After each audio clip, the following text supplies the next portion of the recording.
You think your day was difficult? Try being born in a world where your value is less than that of a farm animal. Welcome to ancient Rome, where you have just become a slave. Spoiler, it doesn't end well.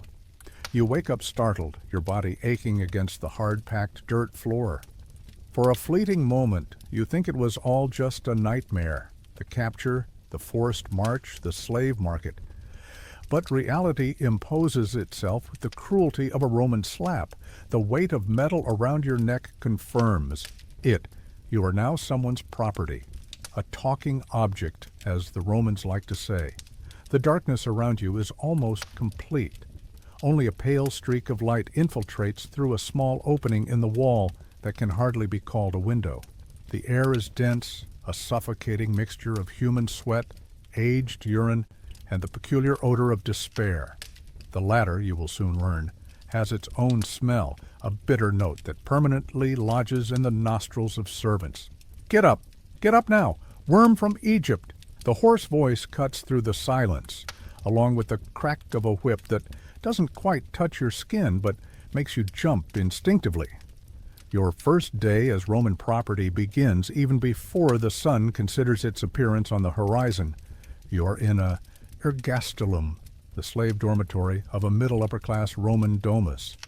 Dormitory is too generous a word for this damp basement where 20 bodies pile up on flea-infested straw. Some slaves wear chains, mainly newcomers like you. Precaution against nighttime escapes. Others, those who have lost even the will to flee, sleep unchained, but equally imprisoned by an implacable reality. New, huh? Whispers a voice beside you. You turn and find the aged face of a man who can't be more than 30 years old, though he looks 50. Don't look directly at the Villicus. Don't speak unless asked. Don't breathe too loudly. And for the love of gods you probably don't believe in anymore, don't try to be clever. The Villicus, you soon discover, is the slave supervisor, a slave himself, but elevated to the position of overseer for his absolute loyalty to the owners. Power corrupts, as you will soon learn, and there is no tyrant more dedicated than a slave promoted to torturer of his equals. As you get up, your muscles scream in protest. The slave market wasn't gentle. 3 days exposed to the sun, being groped like cattle, having your teeth checked like a horse for sale. And then the final auction, where your new owner, Lucius Cornelius Metellus, paid 300 denarii for you. A median price for a slave without special skills, but with an apparently strong body. Name? Asks the Villicus, a stocky man with scars on his back that tell stories of past disobediences. You hesitate. Your birth name is now irrelevant. Romans have the custom of renaming their slaves, usually with Greek names, regardless of the captive's actual origin. He hasn't been named by the dominus yet, responds another slave, an older man, who seems to know the procedures. He was bought yesterday. The Villicus nods with indifference. Then it's, hey, you. Until the master decides what to call you. Now move, all of you. Aurora is already coming, and the house needs to be impeccable before the dominus wakes up. You are pushed into a routine that will repeat for years, possibly for the rest of your life, if you have the dubious luck to live long under these conditions. The group of slaves moves like a single organism, each one knowing their function within the Roman domus, all except you, of course. Come with me, says a female voice. It's a middle-aged woman with tired but shrewd eyes. I'm Daphne. I take care of the kitchen. The Villicus told me to show you the basic rules before you do something stupid that costs your skin, or mine. As you cross the peristyle, the internal garden of the Roman house, Daphne explains the invisible hierarchy that governs the world of slaves, a complex web of status and favors that can be as brutal as the slave system itself. Domestic slaves, like us, are lucky, she explains without a trace of irony in her voice. You wouldn't last a month in the mines or fields. Here at least the food is regular and the whippings occasional. You can't imagine how this constitutes luck, but you remain silent. There are categories among us, she continues, while discreetly pointing to different slaves performing their morning tasks. The most educated serve the family directly, read to the dominus, educate the children, keep the accounts. They're at the top. Then come those with specific skills, cooks, barbers, musicians, then common domestics like me. At the bottom of the pile are those who do purely physical work, like you probably will. Daphne pauses to check if there are no free Romans nearby before continuing, and below everyone, the slaves sent to the mills and latrine work.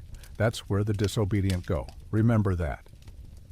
The sun begins to illuminate the central atrium of the house when you receive your first tools, a rudimentary broom and a bucket.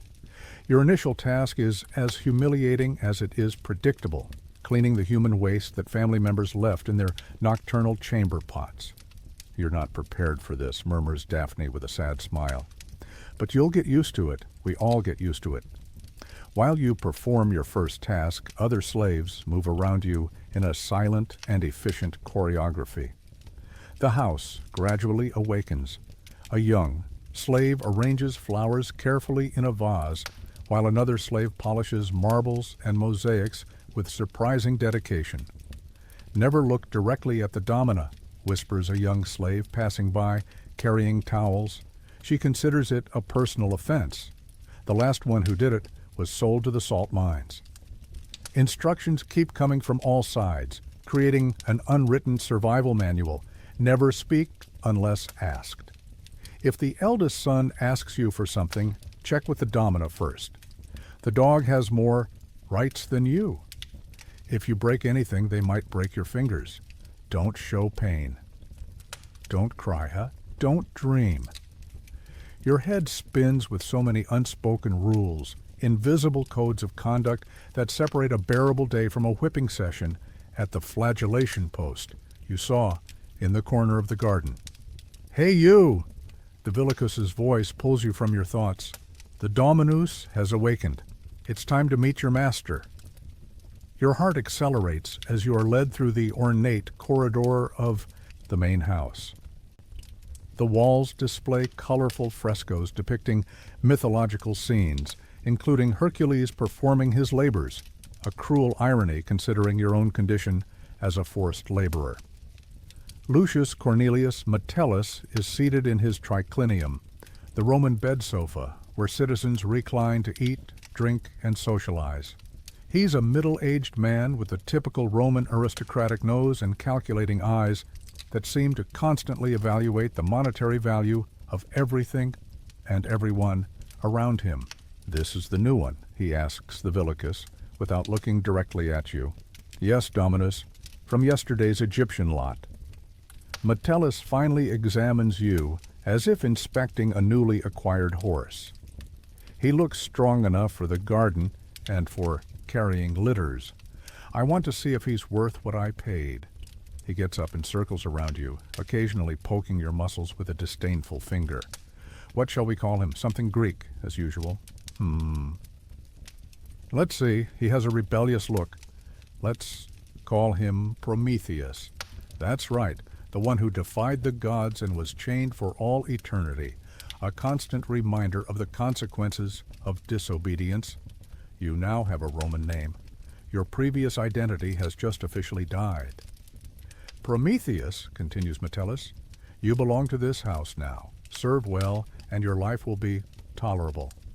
Disappoint me, and you will beg for the quick end I will not grant. Understood?" You nod silently, eyes fixed on the elaborate mosaic floor under your bare feet. "The new one needs to learn our language properly," comments Metellus to the Vilicus. "Put him with Tiberius to learn enough Latin. A mute slave is only useful in the mines." With that, you are dismissed, pushed back to the world of servants where your first day of servitude has barely begun. The sun is still low on the horizon, and countless hours of work stretch ahead of you. "Congratulations," whispers Daphne when you return to the slave area. You survived your first encounter with the Dominus for now. The day has only begun, and you already understand that death might not be the worst fate in the house of Lucius Cornelius Metellus. The encounter with your new master leaves a bitter taste in your mouth, but there's no time to ruminate over your situation. A Roman slave's day begins long before the sun establishes itself firmly on the horizon. In fact, for most servants of the Domus, the concept of dawn is a luxury reserved for free citizens. Prometheus, you repeat, mentally testing the imposed name as if trying on an ill-fitting borrowed garment. The name of the Titan condemned to eternal torture for helping humans. Now that's Roman irony. "Come on, Prometheus," says Tiberius, a middle-aged Greek slave who apparently has been assigned as your mentor. "If you want to eat today, you need to work first." The concept of work first, then food, is something you will soon discover to be less an expression and more a literal reality. Your stomach rumbles in protest since your last meal was a bowl of some unidentified grain at the slave market more than a day ago. The Roman house slowly awakens around you. The dawn penumbra is illuminated by small oil lamps that more experienced slaves carry carefully. Dropping one means not only a beating, but also having the cost of oil deducted from the already miserable food ration. "Romans are obsessive about cleanliness," explains Tiberius, as you head to the outer part of the house. "We clean everything before they wake up so they can pretend that dirt simply disappears by magic." The first task of the day involves preparing the baths. Not for you, of course. The Roman family performs morning ablutions that require water heated precisely to the correct temperature. You and 3 other slaves are assigned to carry enormous water jugs from the external well to the caldarium, where the liquid will be heated by a hypocaust system under the floor. Each jug weighs the equivalent of a well-fed teenager. Your back protests when lifting the first, then the second, then a third. Before the sun has even fully established itself, you have already carried the equivalent of several people in water. Your hands form blisters that burst and bleed, but no one seems to notice or care. "This is considered normal, believe it or not," comments Tiberius, seeing your wounded hands. He casually tears a piece from his own already tattered tunic and offers it as an improvised bandage. "Save it for later. Your hands will need to be functional for the rest of the day." Meanwhile, frantic activity takes over the domus. Some slaves prepare the main quarters, dusting statues, arranging furniture, and polishing surfaces until they shine. Others prepare the family's garments for the day, immaculate white togas that ironically will be worn by bodies cleaned with the water you carried with bleeding hands. "When do we wash?" you innocently ask Tiberius. He laughs, a short and humorless sound. "Wash? Good. Luck with that. Once a week, if we're lucky, we can use the leftover water from the family's baths, water that has already washed 3 or 4 Romans. Sometimes, if the domina is in a good mood, she allows the female slaves to use some of her discarded oils. The Roman concept of cleanliness, as you soon discover, applies almost exclusively to citizens. For slaves, hygiene is an occasional luxury, not a right. Consequently, the odor among servants is a pungent mixture that you will soon stop noticing. Your own smell will eventually merge with the collective bouquet of sweat, work, and resignation. The morning light now enters fully through the house openings. It's time for the master's first meal, which means doubled work in the kitchen. You're not assigned there. Kitchen slaves usually have specific experience or training. Instead, you're sent to clean the triclinium, where the family will have their gentaculum, the Roman breakfast. "Don't look at the food," warns Tiberius, as you arrange the space. Don't smell too obviously either. Romans hate slaves who show hunger. The irony is overwhelming. You arrange tables with fresh bread, seasonal fruits, golden honey, varied cheeses, and diluted wine, all while your stomach contorts in audible protests. The abundance before you could feed all the slaves in the house, but you know much will be wasted, thrown to dogs or discarded simply because it was left over. The family enters for their meal.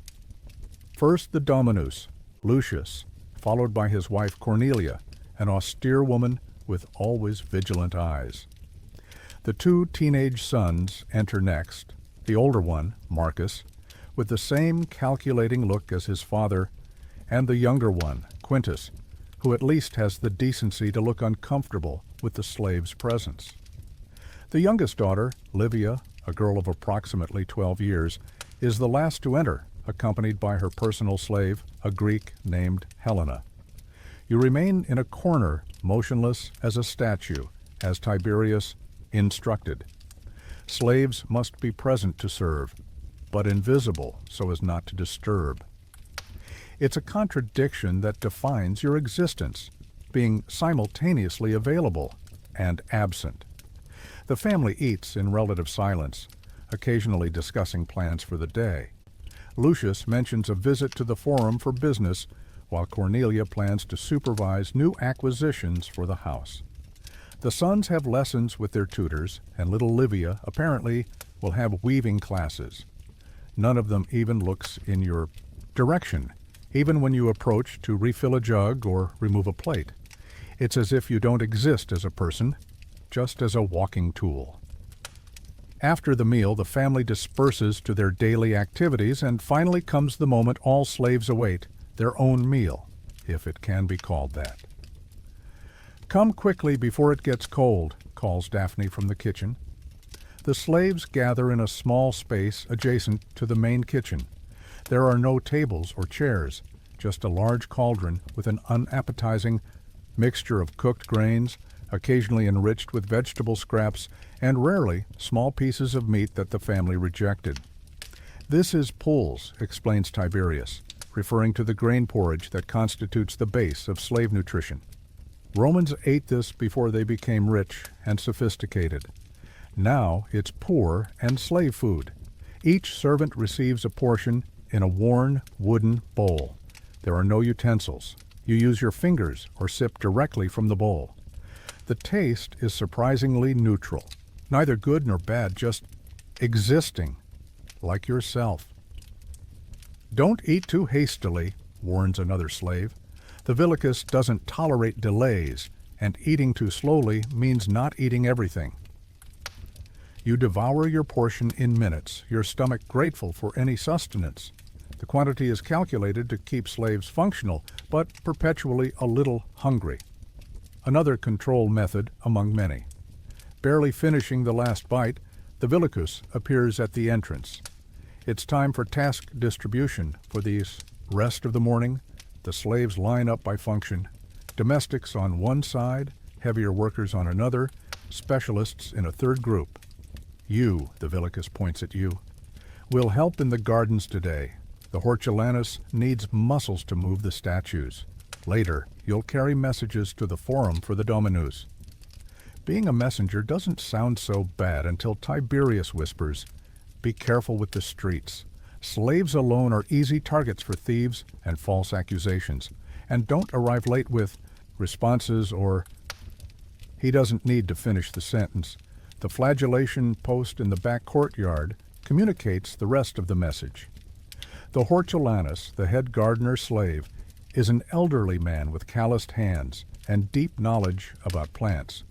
Under his direction, you and two other slaves are tasked with reorganizing the garden for a banquet that will happen in a few days. "Venus's statue goes in the center, facing east," he instructs.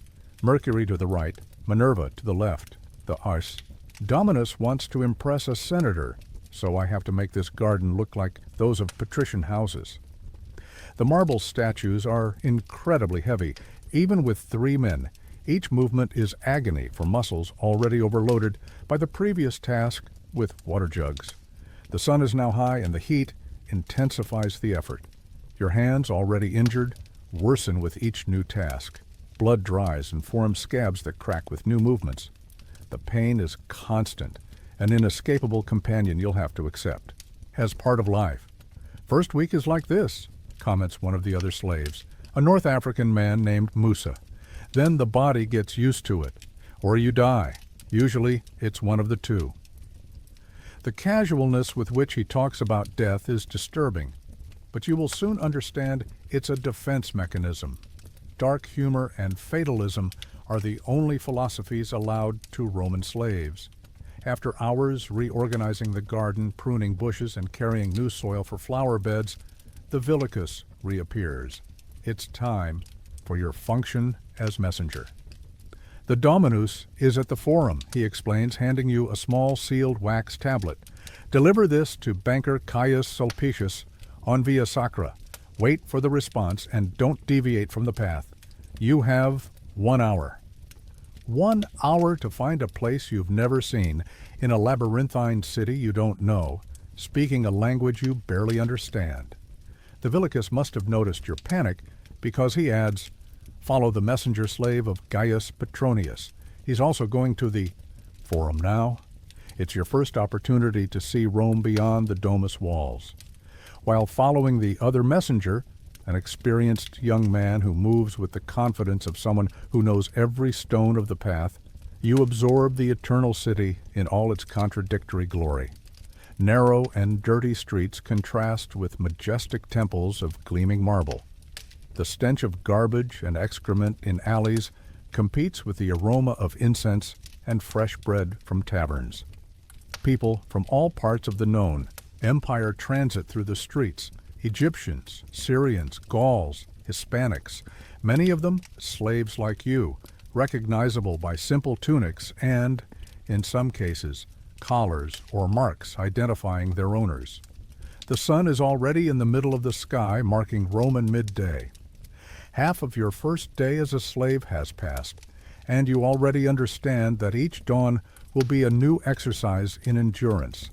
The morning was just a prelude to what's coming, and the rest of the day promises to be equally exhausting. As you approach the vibrant chaos of the Roman Forum, you wonder how many more dawns you'll have to endure in this new life. The answer, you suspect, is too many or too few, depending on whether death would be liberation or just another misfortune. The Roman Forum is an overwhelming revelation to your senses. This pulsating heart of the eternal city is an organized chaos of white togas, strident merchants, passionate orators, and, of course, slaves like you running with messages and packages. Marble monuments and majestic temples surround the central square, obscenely contrasting with the human condition that unfolds in their shadow. The experienced messenger you follow discreetly points to a building with elaborate columns. Banker Sulpicius, don't speak unless asked. Deliver, wait, return, simple as that. And don't look directly at any citizen. You nod gratefully and head to the establishment. Inside, the air is cooler, and toga-clad citizens discuss numbers and properties with the casualness of those who decide the fate of entire families during lunch. Your master, Lucius Cornelius Metellus, is among them, animatedly conversing with a corpulent man who presumably is Caius Sulpicius.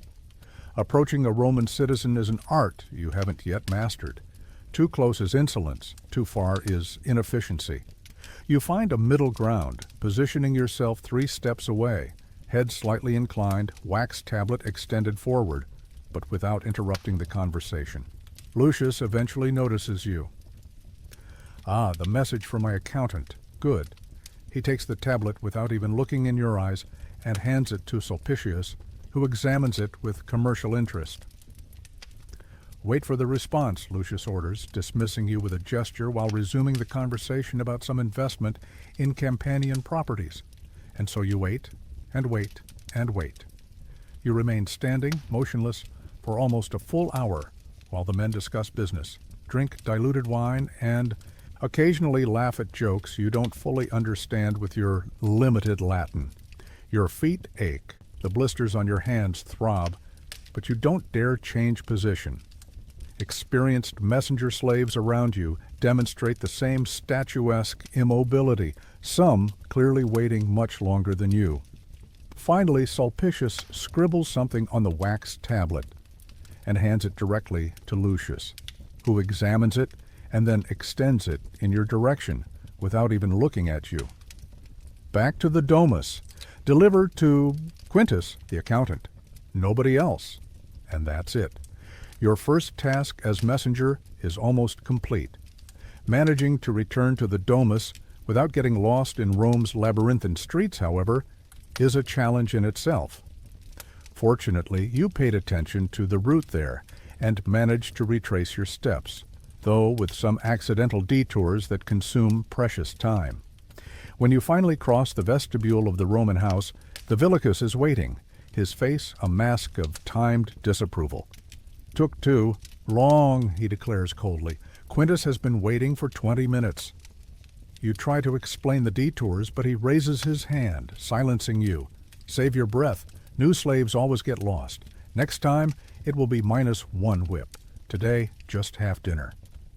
You should feel relief for escaping physical punishment, but the prospect of less food after a day of strenuous work is almost equally painful.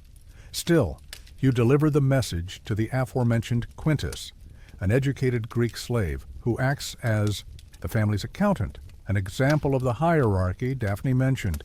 He neither thanks nor acknowledges your existence beyond a quick nod when receiving the tablet. "Back to the garden," instructs the Villicus. "The hortulanus still needs you." And so continues your first day in the Roman domus. The absence of breaks is notable. You work continuously, moving from one task to another without significant rest. When you're not carrying something, you're cleaning. When you're not cleaning, you're in standby position, ready to attend to any need that arises. Work in the domus follows a strict hierarchy that you learn through observation and, occasionally, through pain. At the top are educated slaves, tutors, secretaries, accountants, doctors. These rarely dirty their hands and enjoy privileges like better food, decent clothes, and sometimes even small private rooms instead of the communal ergastulum. Next come slaves with specific skills: cooks, musicians, artisans, personal barbers. The third level includes regular domestic slaves, personal servants, internal messengers, maids, and at the bottom of the pyramid are manual slaves like you, those who carry, dig, clean excrement, and perform the most degrading tasks. "It's better to be an urban slave than rural," comments Musa, as you plant new rose bushes in the garden. "In rural villa, you work from dawn to dusk in the fields. Many die of exhaustion in the first harvest. Here, at least, we have shelter and regular food." "And in the mines?" you ask, remembering the constant threat of being sent there. Musa makes a gesture, cutting his own throat. 6 months, maximum. Nobody lasts longer. It's a slow death sentence that Romans use instead of quick execution. Cheaper, you know? They extract value until your last breath. The afternoon advances, and you meet more of the Roman family that now owns your existence. The Domina Cornelia is particularly feared by domestic slaves. While supervising the house, she inspects every detail with hawk eyes, frequently finding flaws invisible to common eyes. "This vase is 1 millimeter out of position," she reprimands a young slave who just cleaned an entire room. "Do you think senatorial visitors will be impressed with such carelessness?" The slave, a girl not much older than 15 years, keeps her eyes fixed on the floor. "Forgive me, Domina. No dinner today. Maybe hunger will sharpen your attention to details." You observe the scene from afar, quickly understanding. That casual cruelty is simply part of Roman social structure. It's not personal, it's systemic. Romans don't see themselves as especially cruel. They simply consider it natural that some people are property of others.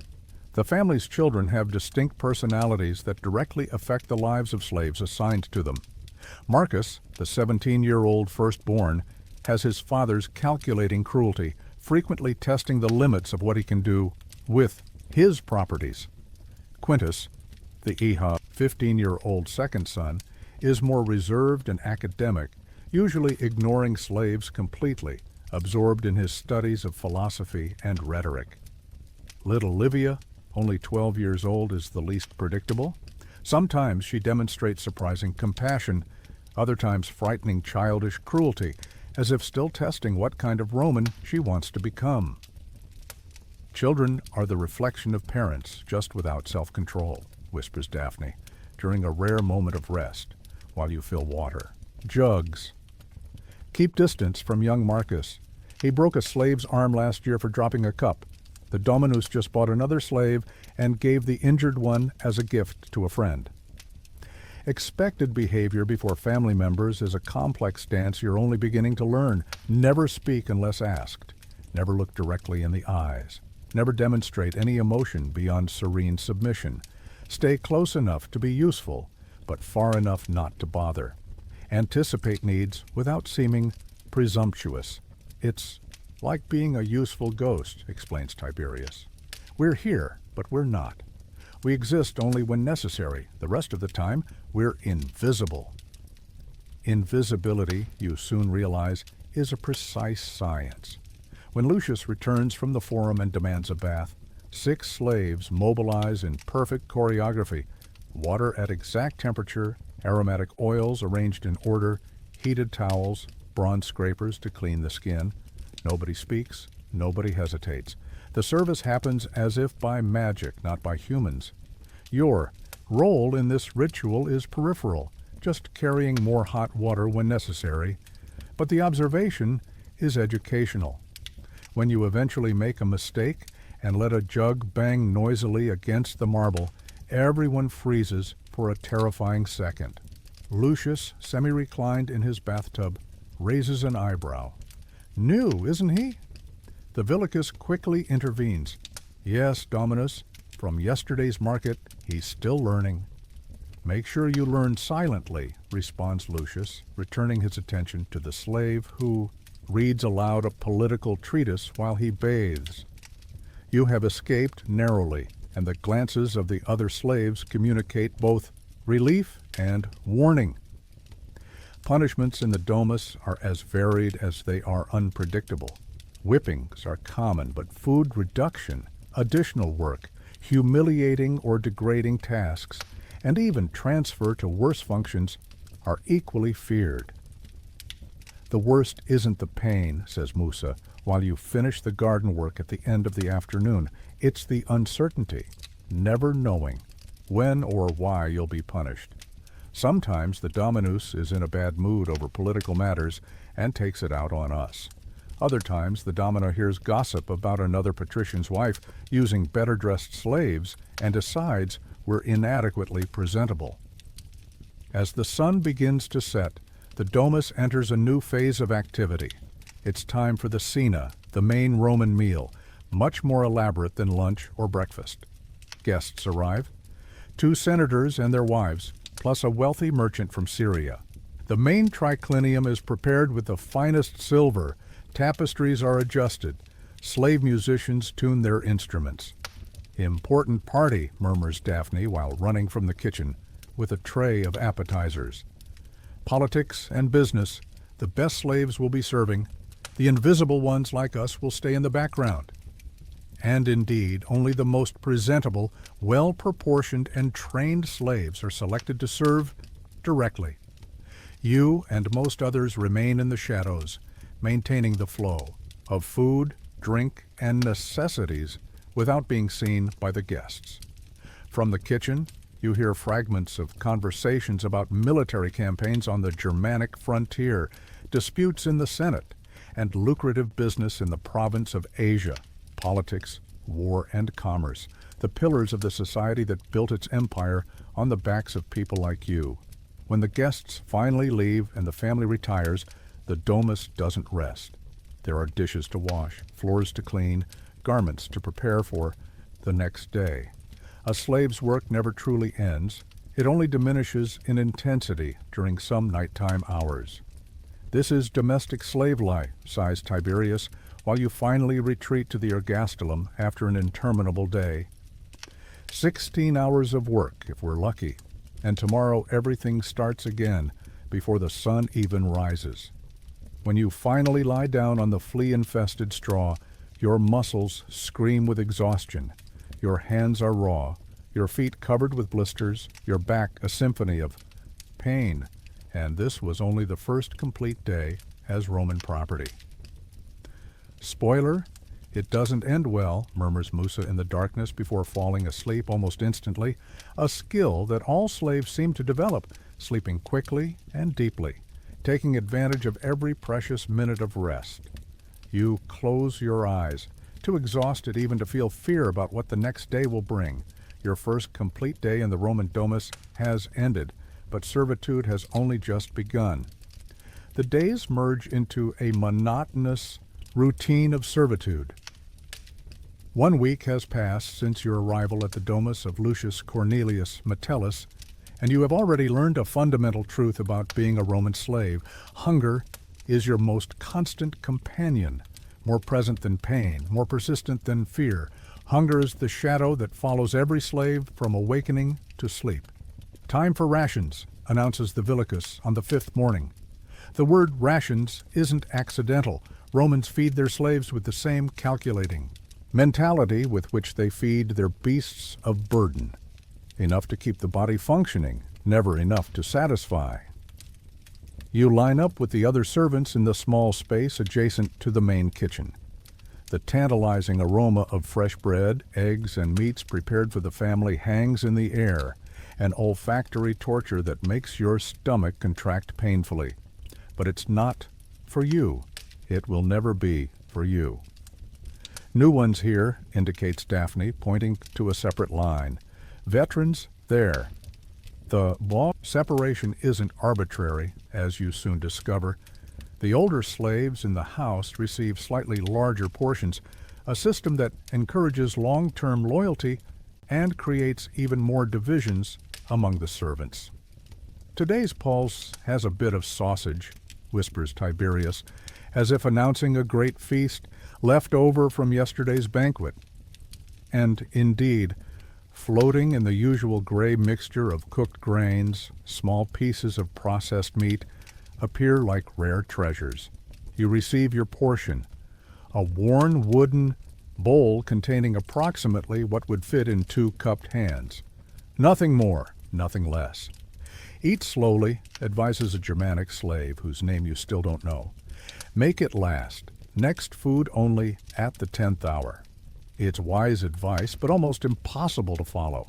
Your body, not yet accustomed to chronic Roman malnutrition, demands that you devour everything immediately. The portion disappears in minutes, leaving a momentary satisfaction that quickly transforms into renewed emptiness. How do the Romans expect us to work all day with so little food, you ask Musa, as they leave for their morning tasks. They don't expect everyone to survive, he responds with the casualness of someone discussing the weather. The weak die, the strong adapt. It's cheaper to replace slaves than to feed them adequately. Simple calculation. The mathematics of hunger is indeed a precise science in Roman administration. The Vilicus keeps detailed records of how much each slave receives, adjusting portions based on the nature of work, the season, and behavior. Problematic slaves receive less. Valuable or specialized slaves receive more. The body adapts, explains Tiberius, during the cleaning of the latrines, a particularly unpleasant task you inherited this morning. In the first month, you feel like you'll die of hunger. In the second, the pain diminishes.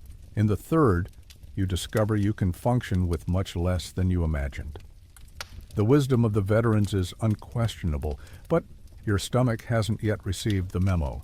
It rumbles and aches while you work, each movement requiring energy that your body simply doesn't have in reserve. In the kitchen, Daphne supervises the preparation of the family's lunch, the Roman prandium. The irony doesn't escape your perception. You spend hours surrounded by food you can never taste. Sacks of fine grains imported from Egypt, olive oil from Hispania, golden honey from Attica, exotic fruits from the eastern provinces, fresh oysters from the coast. Various meats, pork, lamb, chicken, duck, prepared with aromatic herbs and expensive spices brought by caravans from distant India. Never touch the food beyond what's necessary to prepare it, warns Daphne, while you help carry an amphora of wine to the triclinium. Food theft is one of the most severely punished infractions. As if to emphasize the point, she discreetly indicates a young slave working in the farthest corner of the kitchen. His ears are mutilated, the lobes cut in a clearly non-medical procedure. Tiberius Jr., she whispers. Tiberius's son. He was caught eating a date that fell on the floor. The Dominus ordered them to mark him as a thief. That was 3 years ago.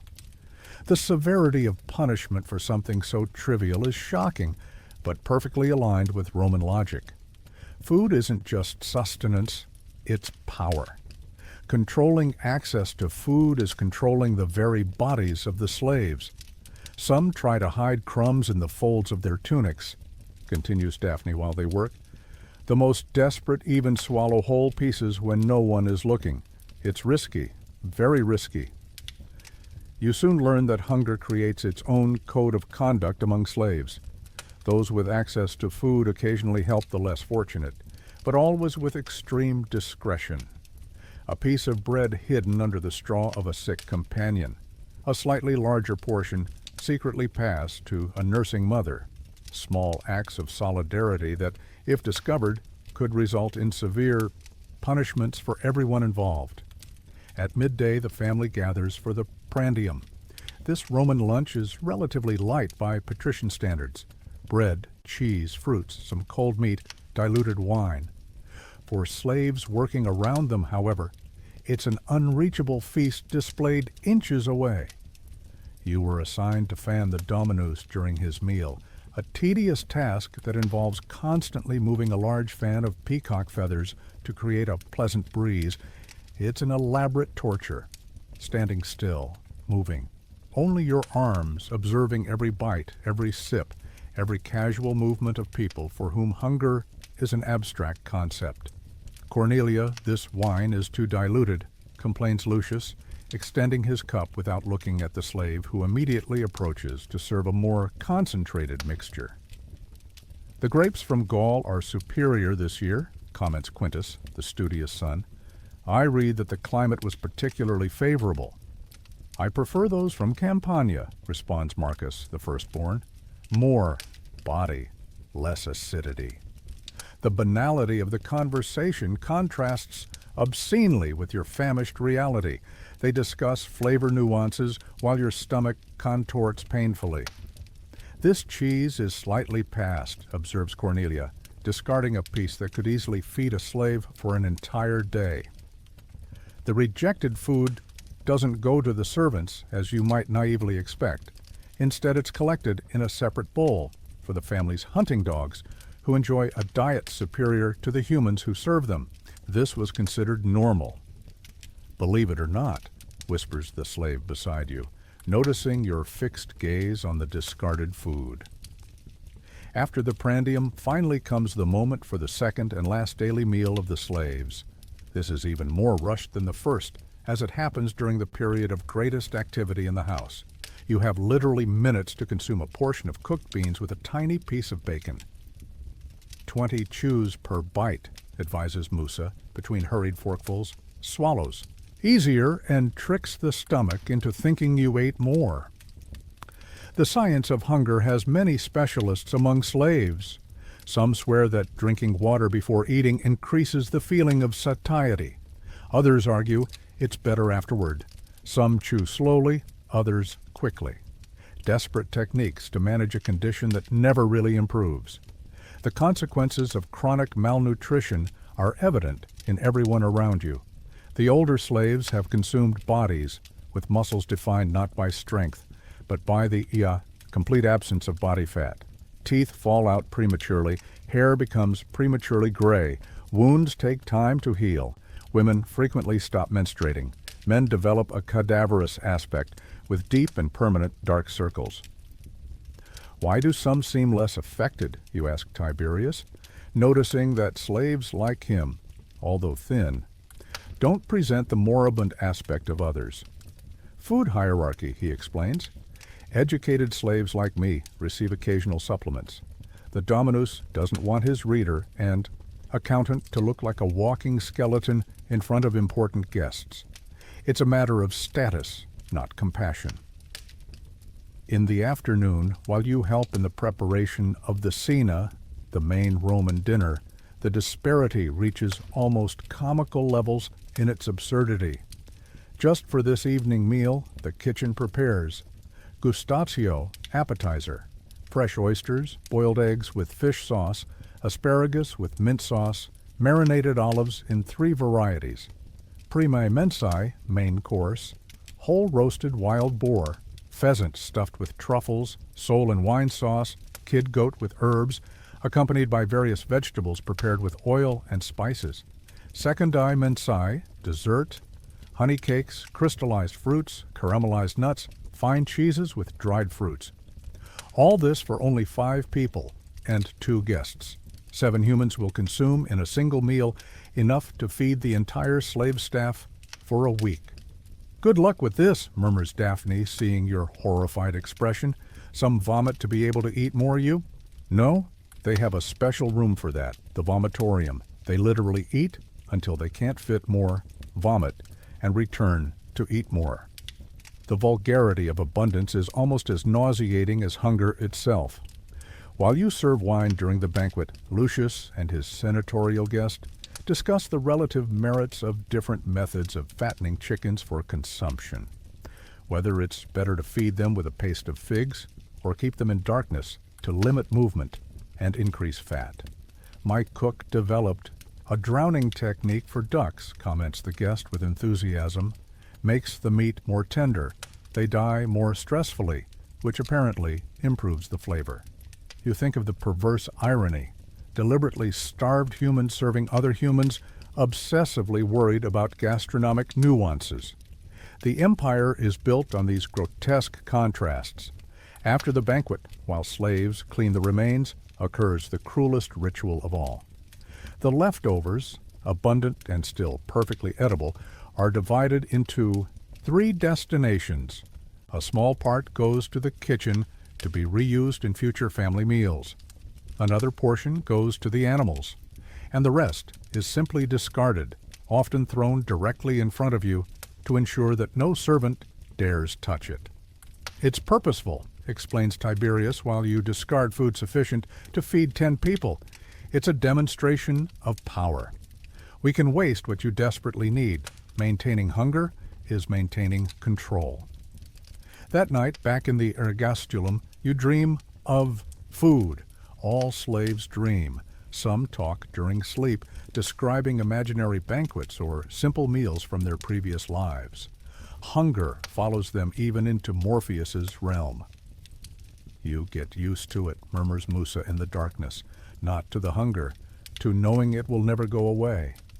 And so ends another day as Roman property, with an empty stomach and the certainty that dawn will only restart the perpetual cycle of work, hunger, and precarious survival that defines slave existence in the heart of the most powerful empire the world has ever known.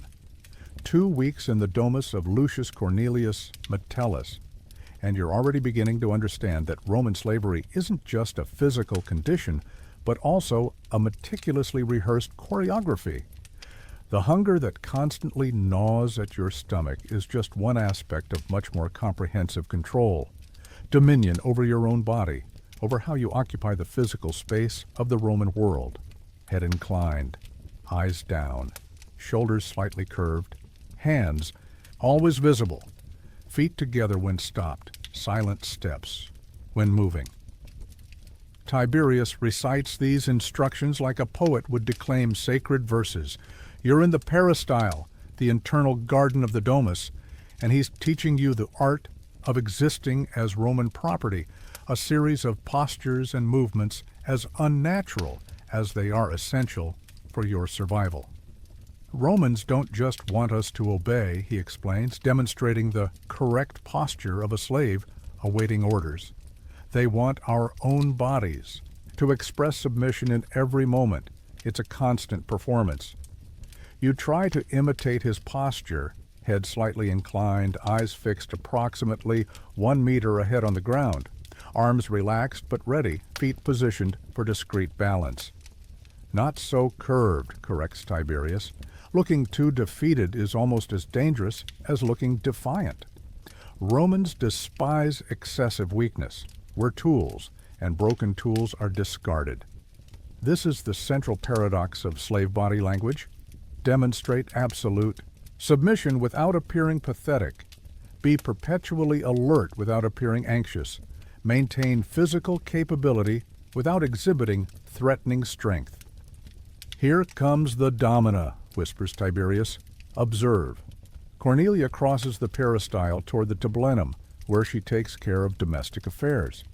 Around her, experienced slaves execute a silent and synchronized dance.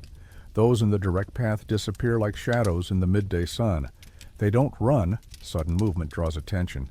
They simply converge elegantly toward peripheral spaces. Those working nearby instantly adopt the posture of visible invisibility, present if necessary, absent for all other effects. No words are exchanged, no orders are given. The ballet of servitude happens with the precision of decades of institutionalized terror. The eyes, continues Tiberius when the domina passes, are the greatest danger and your most valuable tool. Never look directly at a Roman citizen unless ordered. It's considered insolence, defiance. A slave who looks in the eyes is questioning the natural order of things. However, he adds with a touch of somber irony, you must observe everything, anticipate needs, perceive mood changes, detect danger. All this without appearing to be observing. It's a skill that veteran slaves have mastered, an extraordinarily developed peripheral vision that allows constant monitoring of their surroundings while keeping eyes appropriately down. Young Master Marcus is in a bad mood today, murmurs Daphne while passing by carrying clean clothes. Lost at some game last night. Keep your distance. You wonder how she knows this without ever looking directly at the family, and Tiberius smiles with the corner of his mouth. We learn to read bodies like scribes read parchments, he explains. Tension in the dominus's shoulders means trouble in the forum. When the domina drums her fingers on the chair arm, someone will be punished. When young Marcus walks hitting his heels hard, he's looking for a target for his frustration. This knowledge isn't shared openly. It's transmitted in fragments, whispers, subtle demonstrations. Older slaves teach newer ones not out of altruism, but for collective self-preservation. An ignorant slave puts everyone at risk.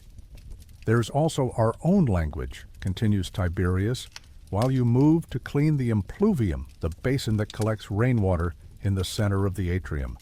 Signals we've developed to communicate without Romans. Noticing, he demonstrates discreetly, a small tug on the ear means careful, master irritated. 2 fingers quickly pressed against the thigh indicate, go slow, there's danger. A hand passing casually through hair alerts, important visitors arriving. A quick touch on the nose warns, the villicus is watching. It's an entire vocabulary of survival developed over generations, passed from slave to slave under the inattentive gaze of owners who rarely notice this communication network happening, literally before them. Romans don't pay attention to us as individuals, explains Musa, joining the conversation, while apparently just organizing gardening tools. They see us as moving parts of the house. This gives us a limited type of freedom. We can communicate as long as we appear to be just performing our tasks. You don't fail to notice the bitter irony. The same invisibility that dehumanizes also offers small bubbles of human resistance. The lesson continues when you're called to prepare the triclinium for the arrival of an important visitor, a provincial magistrate returning to Rome after years administering Cisalpine Gaul. Be careful with this one, warns the villicus while supervising the preparations. Magistrate Gaius Servius is known for testing new slaves for entertainment. He'll ask direct questions expecting you to look at him or respond inappropriately. Don't fall into that trap. And indeed, When the fat magistrate arrives a few hours later, you witness exactly this behavior. While serving wine, he suddenly addresses a young Nubian slave. "You, girl, where do you come from?" The slave, clearly a veteran in these situations, perfectly executes the appropriate response. A small, respectful pause, eyes fixed on the ground, soft but audible voice. This humble servant comes from Nubia, through the Alexandria market, if it pleases the dominus to ask. The formula is precise. Acknowledge the question without presuming the right to respond as an equal attribute ownership over your origin to the Roman's interest. Never use I or any language that suggests autonomous individuality. The magistrate seems disappointed for not managing to provoke an inappropriate reaction. His gaze sweeps the room and lands on you. And this new one? Has he been adequately domesticated? Lucius laughs as if they were discussing the training of a particularly stubborn dog. Still in training, but quickly learning his place. "May I?" asks Gaius Servius, with the disturbing gleam in his eyes that you've learned to fear in bored Romans looking for entertainment. Lucius nods casually, granting permission for whatever amusement his guest has in mind. "Slave?" the magistrate calls directly. "Look at me." It's a classic trap. If you obey, you violate the rule of not looking directly at citizens. If you refuse, you disobey a direct order. Observing from the periphery of your vision, you notice Tiberius discreetly touching his own chin, a signal you didn't yet know. Instinctively, you assume the position that Tiberius demonstrated earlier in the day, eyes raised just enough to see the Roman's chin, but not his eyes, head inclined in deference. "Do you miss your land?" asks the magistrate, a deliberately provocative question designed to incite emotion or personal response. "This servant exists only to serve the dominus and his esteemed guests," you respond, repeating a phrase you heard Tiberius use earlier. The magistrate frowns, clearly disappointed, and quickly loses interest, returning his attention to the conversation with Lucius. Later, Tiberius nods in approval. "You learn fast. You replaced personality with function. It's how we survive." "Isn't it exhausting?" you ask when they're alone in the nighttime cleaning tasks. "Monitoring every facial expression, every body movement, every moment." "That's why many break," responds Tiberius with shocking frankness. "It's not the physical work or even hunger that destroys most. Slaves first. It's the perpetual performance, never being yourself, always being alert, always acting." He pauses, checking if they're really alone before continuing. "We have strategies, small moments stolen in dark corners of the kitchen, brief conversations in the latrines where Romans rarely go, an instant of muffled laughter in the ergastulum at night. These are the moments that keep our minds intact.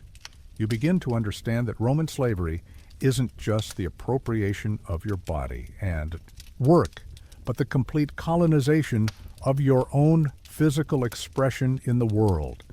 Every movement, every glance, every breath is governed by unwritten but absolutely implacable rules. You can't defeat the system, concludes Tiberius, while you head to the ergastulum at the end of another exhausting day. But you can learn to create small spaces within it where something of you still exists that they don't totally possess. Lying on the rough straw that night, you observe the other slaves. In the presence of the masters, they were silent shadows, moving with the mechanical precision of automatons. Now, in the precarious sanctuary of night, their bodies relax slightly. Some whisper. Others simply breathe more deeply, small acts of reclaiming their own bodies. "Congratulations," murmurs Musa in the darkness. "You survived another day without being whipped, for now." It's a minimal victory, but in current circumstances, perhaps the only one available. The slave routine in the domus has already become familiar after a few weeks. You recognize the patterns, when to appear, when to disappear, how to move, how not to draw attention. Constant hunger is now a known companion. and your posture of servitude has become almost instinctive. But there's one aspect of Roman slavery that still catches you unprepared in its casual brutality, the use of human beings as mere entertainment. Today is young Master Marcus's birthday, announces the villicus during the morning distribution of tasks. His tone brings no celebration, only a veiled warning. There will be festivities in the afternoon and evening. Many guests, all slaves, will be in service. The veterans exchange worried glances that you begin to decipher as part of the silent vocabulary of servants. Roman birthdays and celebrations don't mean rest. They mean additional work and, frequently, unique dangers. "You're not prepared for this," murmurs Daphne while supervising the preparation of crystallized fruits in the kitchen. Young patricians have creative ideas about fun. You want to ask more, but the constant presence of other slaves and the ever-present possibility of the villicus appearing silence your curiosity.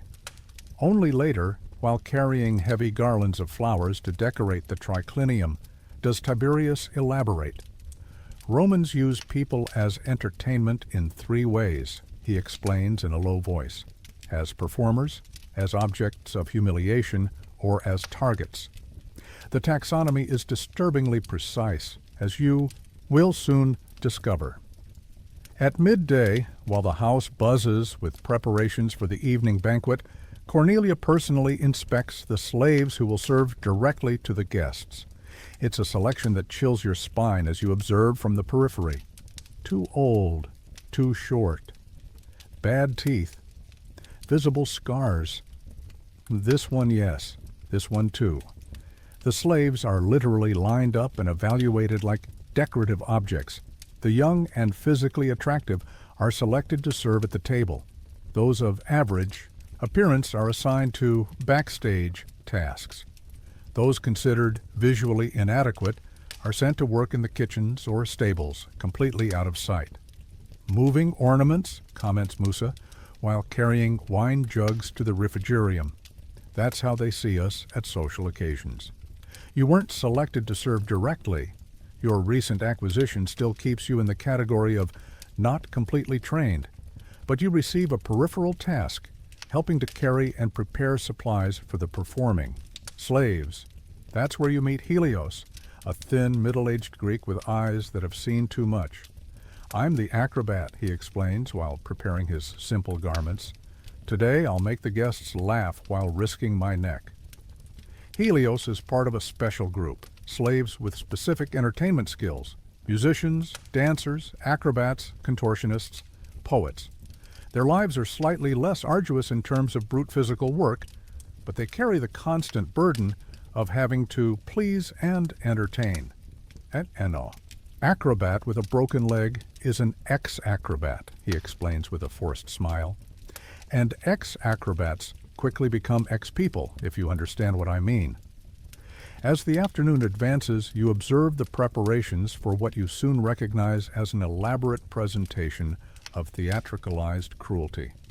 Under Marcus's supervision, who celebrates his 17th birthday, some slaves are dressed in grotesque costumes representing mythological and historical figures. "Today we shall present the fall of Troy," announces the young patrician proudly to the first guests who arrive, with some creative interpretations. It is a perverse euphemism for what will follow. The celebration begins at dusk with relative normalcy, by Roman standards. 12 young patricians, Marcus's friends, recline on tricliniums while selected slaves serve endless portions of food and wine. The first hour passes with conversations about politics, sports, and sexual conquests, the perennial topics of privileged youth and from any era. Then, with the guests appropriately intoxicated, the entertainment begins. First come the professionals like Helios, genuine presentations of skill that, despite the coercive context, still demonstrate real talent. The acrobat executes impressive movements, provoking genuine applause. A young Syrian slave plays the harp with touching skill. A group of 3 dancers executes complex choreographies. You observe from the periphery, momentarily enchanted by the beauty that can exist even in such somber circumstances. "Don't be fooled," whispers Tiberius, passing by with a wine jug. "We haven't reached the part they really appreciate yet." As predicted, after the skill presentations, the tone changes perceptibly. Marcus, face flushed by wine and uncontrolled power, rises with a smile that makes your blood freeze. And now, friends, our special reenactment.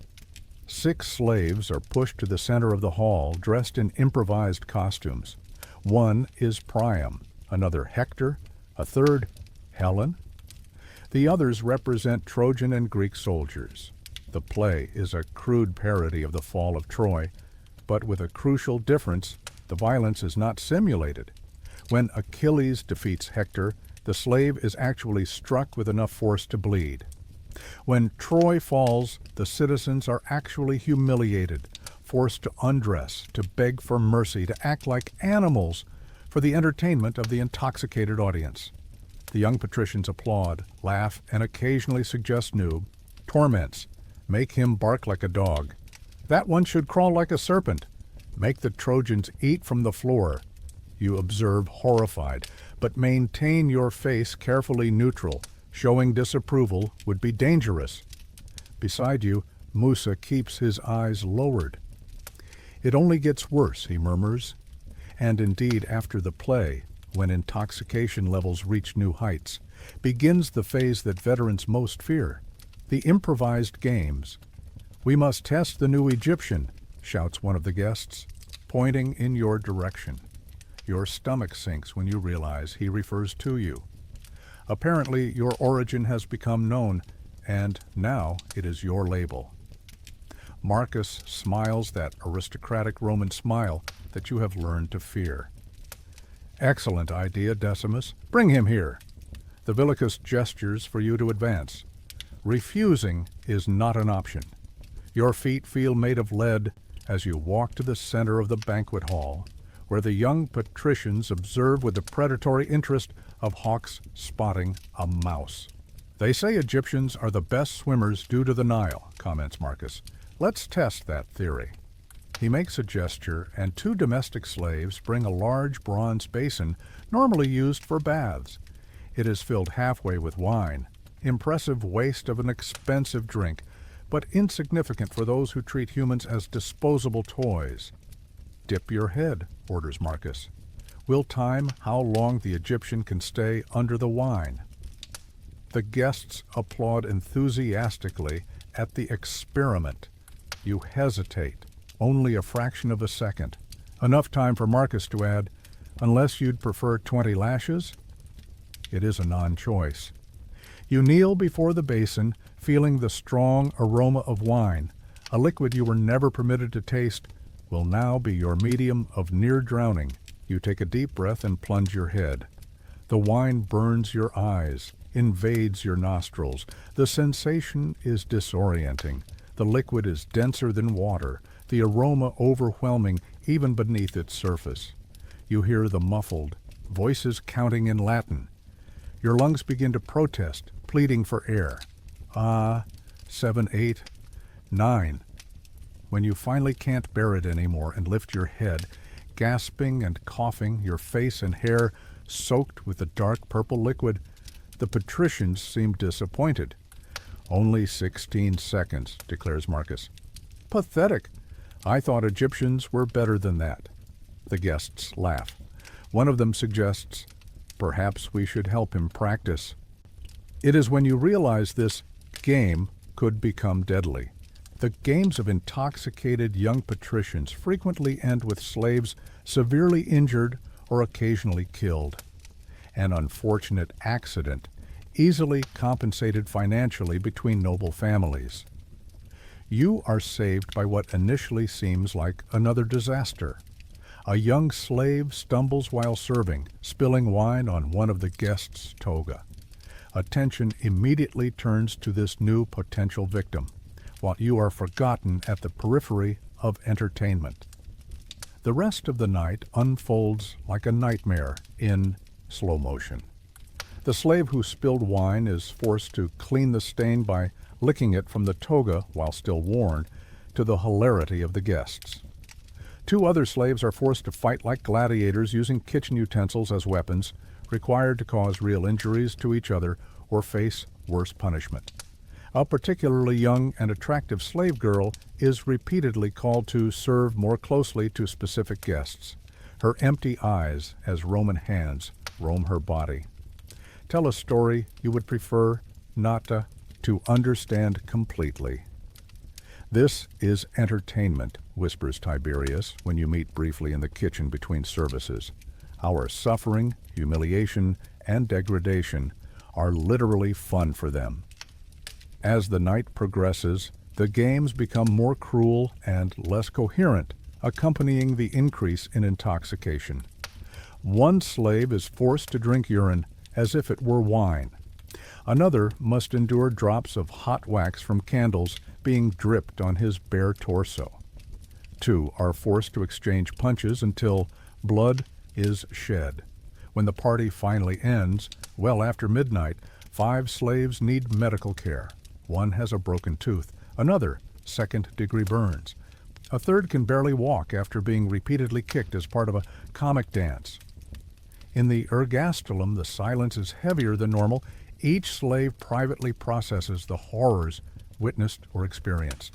This was considered normal, believe it or not, murmurs Musa in the darkness. For them, we are less than the animals in the Colosseum. At least the beasts earn admiration for their ferocity. We earn laughter for our degradation. You lie down, the smell of wine still impregnated in your skin and hair, even after the hurried washing. The taste remains in your mouth as a reminder of the tenuous border between service and spectacle, between useful object and disposable toy.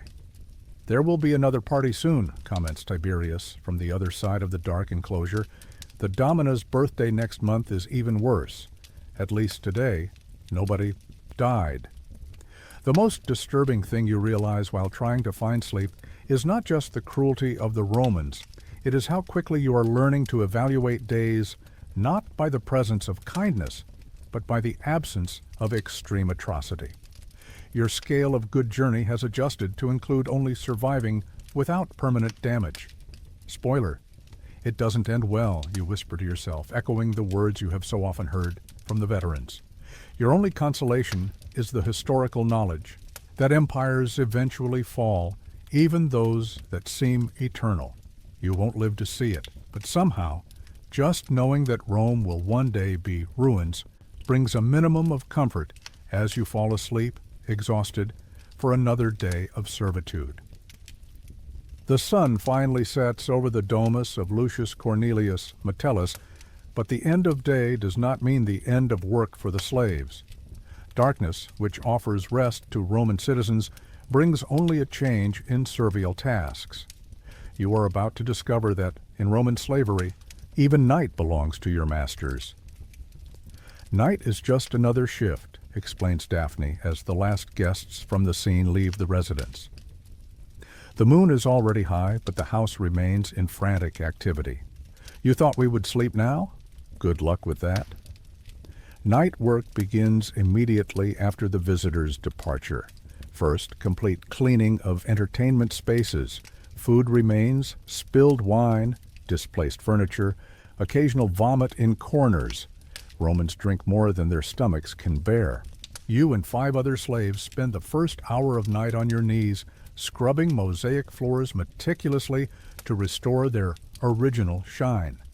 Be careful with that corner, warns Musa, discreetly indicating an area where young Marcus accidentally urinated during the most intense festivities of the night. Romans like to test if we clean everything adequately. Leave any trace and tomorrow there will be punishment. After initial cleaning comes reorganization of the house for the next day. Furniture is repositioned with millimetric precision, curtains adjusted, cushions beaten, statues polished. Every detail must be impeccable before dawn. the illusion of a house that magically maintains itself in order. Night is when we really work, murmurs Tiberius, carrying a pile of used towels to the external laundry. During the day, we maintain. At night, we rebuild. When the water clock marks the second hour of night, approximately 2 hours after sunset, you naively think that perhaps rest is near, but the Vilicus appears with a new list of tasks. Prometheus, you will help in preparation of the main triclinium for tomorrow. The Dominus will receive a senator. I want every piece of silver polished until it reflects like a mirror. The polishing work is tedious and meticulous.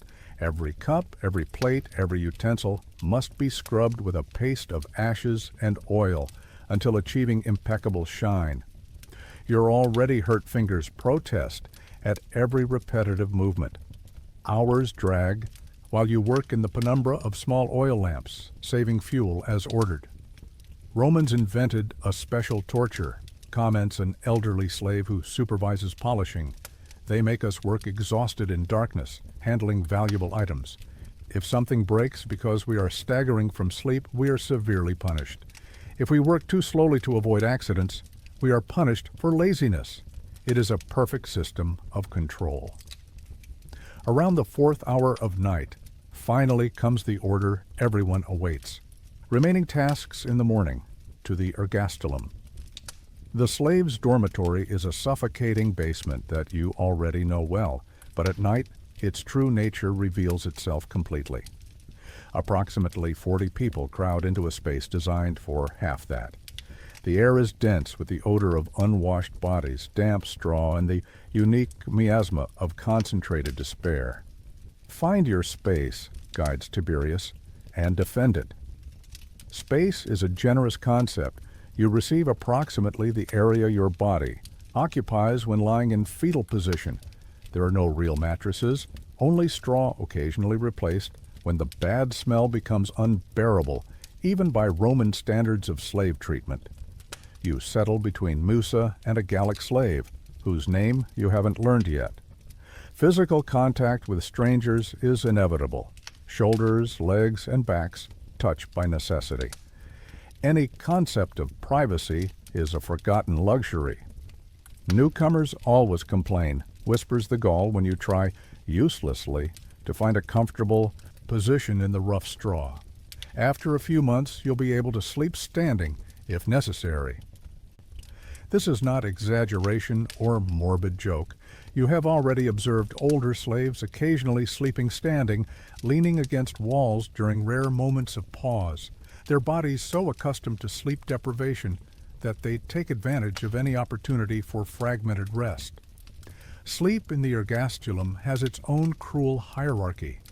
Veterans and favorites get spaces against walls, slightly cooler in summer and less exposed to drafts in winter. The weakest and newcomers stay in the center, where air is more stale and temperature more extreme in any season. There's one more thing, warns Musa as you close your eyes. Romans like to wake us randomly during the night. As if invoked by his words, the ergastulum door opens violently only 1 hour after everyone lies down. The Vilicus enters with lit torches, his figure projecting demonic shadows on the walls. We need 6 for immediate work. The Dominus decided he wants the garden reorganized for tomorrow. 6 names are called, including 2 slaves who just returned from 12 uninterrupted hours of work. They rise without protesting. Complaining means lashes, and follow for a few more hours of nocturnal toil under improvised torches. It's purposeful, explains Tiberius, when the unfortunate ones leave, keeping us perpetually exhausted. A slave deprived of sleep has no energy to plan escapes or rebellions. Sleep deprivation is, you learn quickly, not just a consequence of slavery, but a deliberate tool of control. Romans instinctively understand what modern neuroscience would confirm millennia later. Human beings chronically deprived of adequate rest have reduced capacity for complex reasoning, impaired memory, and, crucially, weakened will. When sleep finally comes, it is superficial and restless. The ergastulum never becomes completely silent. There is always someone snoring, another coughing, a third murmuring. In nightmares. Some slaves suffer from night terrors, occasionally awakening with muffled screams before being quickly silenced by companions fearful of collective punishment. Each has their own nocturnal demons, comments an elderly slave the next morning. Some dream of battles where they were captured, others of families they will never see again. Veterans like me don't even dream anymore. It's a small mercy of the exhausted mind. Night dangers go beyond mere sleep deprivation. The ergastulum has its own internal politics, invisible to Roman masters. Stronger slaves occasionally torment the weaker ones.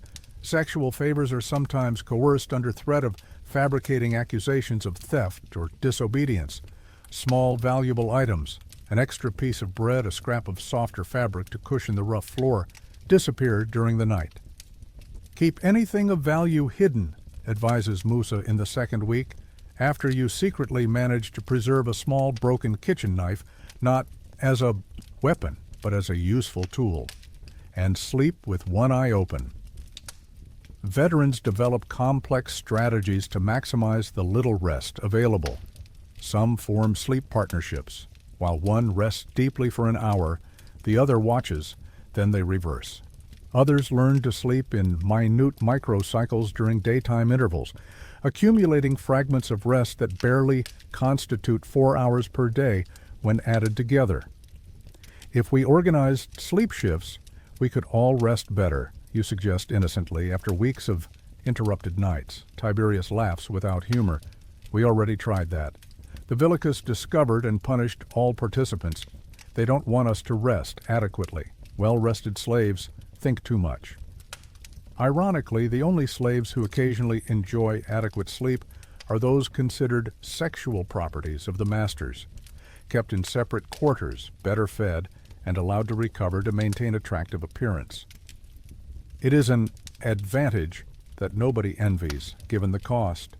As weeks become months, your body partially adapts to the fragmented sleep regime, but the cumulative effects are undeniable. Your memory occasionally fails. Reflexes diminish. Small accidents become more frequent. A plate slips, a jug overturns, a message is forgotten. Each incident carries punishment, creating a vicious cycle of exhaustion, error, punishment, greater exhaustion. This is why slaves rarely live as long as free men, explains a Greek slave doctor who occasionally treats minor injuries of servants. The body eventually collapses under chronic deprivation. Heart, mind, muscles, everything fails prematurely. Dreams, when you manage to have them, become the only true escape valve. Initially, you dream of freedom, elaborate escapes, return to your homeland, revenge against your captors. But with time, even your dreams diminish in ambition. In the beginning, we dream of freedom, comments a middle-aged slave who has served for 2 decades. After a few years, we dream only of small mercies, a real bed, a complete meal, a day without pain. The refined cruelty of this system becomes clear on especially difficult nights when the Dominus entertains guests until dawn, while Roman citizens celebrate until exhaustion, then retire to sleep late recovering energies. The slaves who serve them all night must continue working the next day without additional rest. You're not prepared for this, warns Daphne before a Saturnalia celebration that will last 5 days. We'll sleep perhaps 2 hours per night. Several will collapse. Romans will replace those who can't handle it. Night, which should bring the sweet relief of unconsciousness, becomes just another arena of resistance. You learn to value each moment of rest, each minute of uninterrupted sleep as precious treasures in a world where even your dreams no longer belong to you. They own our days, reflects Tiberius in a rare philosophical moment. They own our bodies, our work, our food. Night and dreams should be ours, but they don't even allow us that. As you lie in the rough straw after another interminable day, Watching shadows dance on the low ceiling of the ergastulum, you finally understand the full extent of Roman slavery. It is not just the appropriation of your work or freedom. It is the complete colonization of your existence, even the hours when your consciousness should be free in the realm of Morpheus. "Congratulations," murmurs Musa in the familiar darkness. "You survived." Another day? The problem is that tomorrow comes another. And so it continues, night after night, in the endless sequence of darkness, without rest, that defines slave existence under the yoke of the empire that calls itself eternal. It is at the beginning of the cold season, approximately 2 months after your arrival at the Domus, that you learn the third fundamental truth of Roman slavery. Illness is a sentence, not a temporary condition. The first signs appear during morning cleaning of the impluvium, sudden dizziness, abnormal heat in the skin, throbbing pain behind the eyes. Your body, weakened by months of inadequate nutrition and insufficient sleep, finally begins to yield. "You don't look well," observes Tiberius, as you carry water amphorae. "You have the fever face." Fever face? The expression is common among slaves to describe the glassy look, flushed cheeks, and cold sweat, characteristic of infections that periodically sweep the ergastulum. You try to deny the obvious, but your body betrays you when a dry, painful cough erupts during service in the triclinium. "Don't let the villicus notice," warns Musa, passing quickly with a fruit tray. Sick slaves are problematic slaves.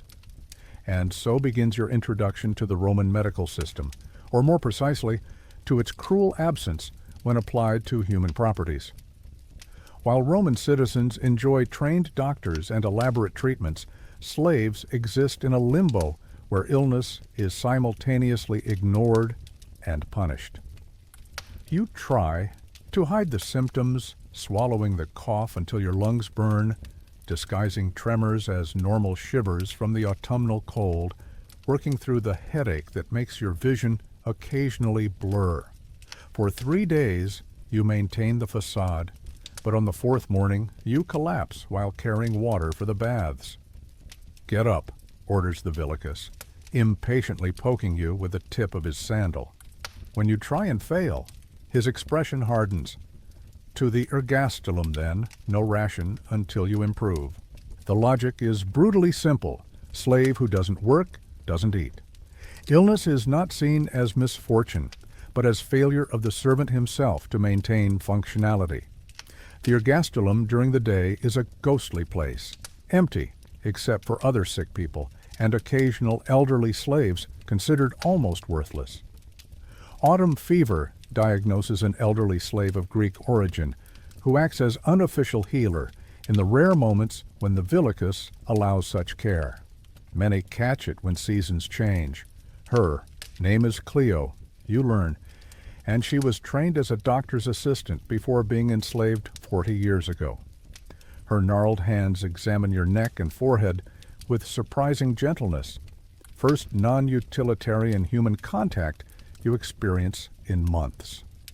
"I can help a little," she murmurs, "but don't expect true care. Romans have a simple philosophy about sick slaves: recover quickly or—" She doesn't need to complete the sentence. The fate of chronically ill slaves is well known.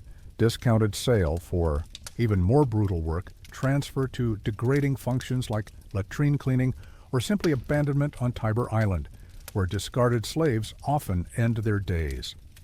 The treatment that Cleo offers is a combination of genuine medical knowledge, severely limited by available resources.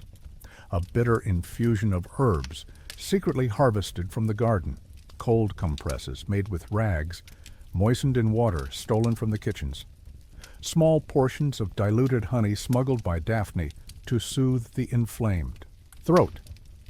Citizens receive controlled bloodletting, medicinal baths, and imported remedies from Greece and Egypt, explains Cleo, while applying an herb paste to your chest.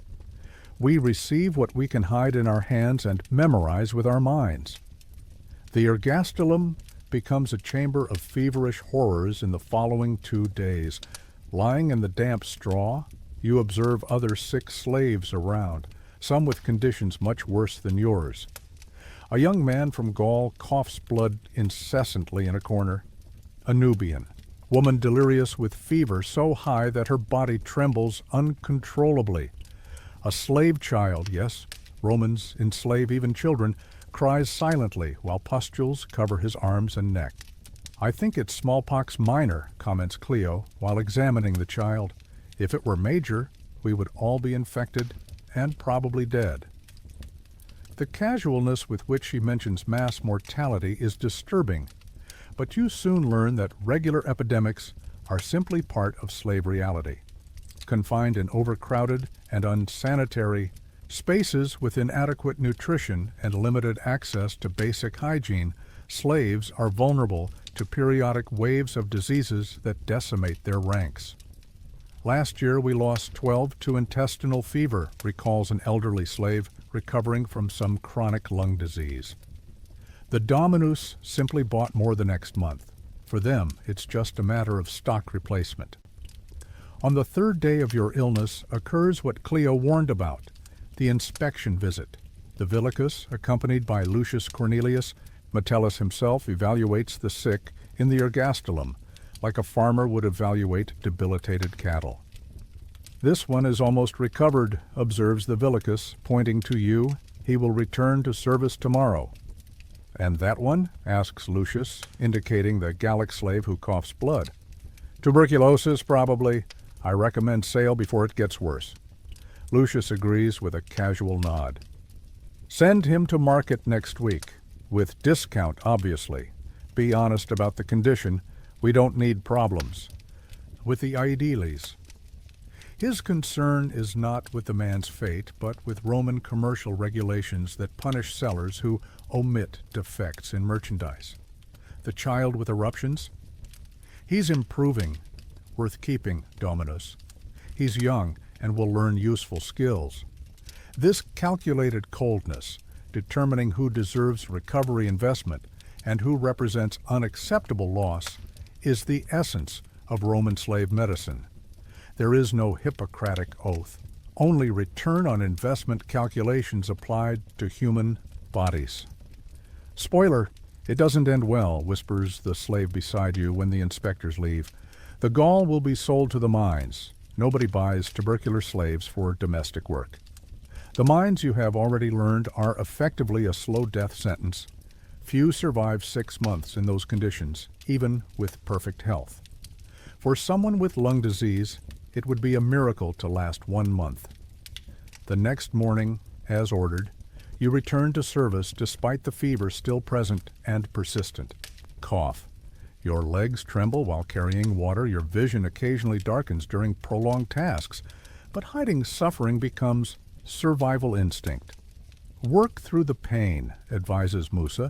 The body eventually numbs or you die. Either way, the suffering ends. It is somber advice, but practical. You observe with new perspective the veterans around. All work with some level of chronic illness. The man with permanent limp after poorly healed fracture. The woman whose right hand never closes, completely due to damaged tendons. The cook who coughs constantly due to decades breathing kitchen smoke. Long-term existence as a slave is simply accumulating medical conditions until one finally becomes fatal. Romans have brilliant doctors, comments Tiberius, while you clean the triclinium after a banquet. Surgeons who can remove cataracts, bone specialists who realign fractures perfectly, pharmacists who create effective painkillers. But you only receive that care if your value exceeds the cost of treatment. Some slaves, you discover, actually receive adequate medical treatment. The valuable accountant with rare financial knowledge, the Dominus's favorite concubine, the champion charioteer who brings prestige in races. Their economic or emotional value to owners justifies the investment in their health. For most, however, illnesses are treated with improvised home remedies, knowledge transmitted orally between generations of slaves, and mainly the human body's ability to occasionally heal itself despite circumstances. We have our little tricks, explains Daphne, secretly offering you a mixture of garlic and honey for persistent coughing. Cooks keep medicinal herbs among culinary ones. Gardeners discreetly cultivate healing plants among decorative ones. Those who clean resident doctors' rooms occasionally lose small bottles of remedies. This clandestine network of improvised care is impressive in its ingenuity and touching in its inadequacy. Small acts of resistance and solidarity against a system structurally designed to extract maximum value from human bodies until their inevitable collapse. Approximately 2 weeks after your illness, during which you worked through fever, pain, and amplified exhaustion, symptoms finally diminish, not through adequate treatment, but through simple stubbornness of a young body still capable of recovery. Others are not so lucky. The gall with tuberculosis disappears silently one morning. The child with skin, eruptions eventually improves, but with scars that will permanently mark his face and arms, reducing his future commercial value. An elderly slave simply doesn't wake up one morning, her body finally yielding to decades of medical neglect. She was lucky, comments Cleo, as the body is discreetly removed. Death during sleep is rare mercy. Most of us suffer lengthy at the end. As your own health marginally improves, you gain new appreciation for each day without acute pain. The line between health and illness for a slave is not clear like for free citizens. It is a continuous spectrum of manageable versus incapacitating sufferings. You're not completely healthy, observes Cleo during a rare moment of rest.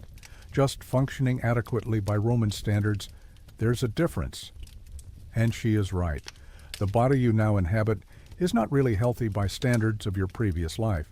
It is simply less sick than before, capable of performing sufficient work to justify minimum investment in its maintenance through inadequate food and precarious shelter.